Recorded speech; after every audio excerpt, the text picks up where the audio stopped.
Anda masih bersama kami di Special Report Klinik Aborsi di Grebek.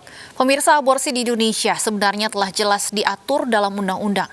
Penegakan hukum menjadi penting sebagai efek jera bagi pelaku aborsi ilegal.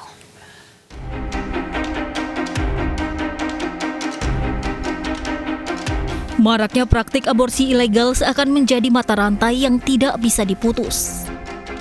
Klinik-klinik aborsi ilegal pun terus bertumbuh. Padahal ketentuan aborsi di Indonesia telah jelas termaktub dalam undang-undang. Seperti pada Undang-Undang Nomor 36 Tahun 2009 tentang Kesehatan. Pasal 75 ayat 1 dijelaskan, pengecualian terhadap larangan melakukan aborsi dapat dilakukan hanya dalam kondisi indikasi kedaruratan medis.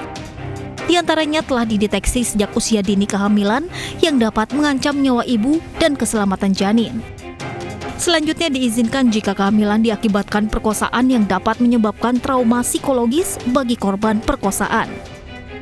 Komisi Perlindungan Anak Indonesia atau KPAI menyuarakan keprihatinannya atas maraknya praktik aborsi ilegal. Penegakan hukum menjadi penting sebagai efek jera bagi pelaku aborsi ilegal, sehingga dengan begitu juga bisa melindungi hak-hak hidup bagi anak. Saya kira penegakan hukum untuk kasus-kasus ilegal aborsi itu menjadi hal yang sangat penting karena aborsi yang dilakukan secara ilegal tentu akan membahayakan bagi korban baik secara fisik maupun psikologis. Ini menjadi penting agar mengingatkan orang-orang yang bermaksud tidak baik dengan melakukan illegal abortion. Saya kira hak hidup anak juga penting untuk dilindungi.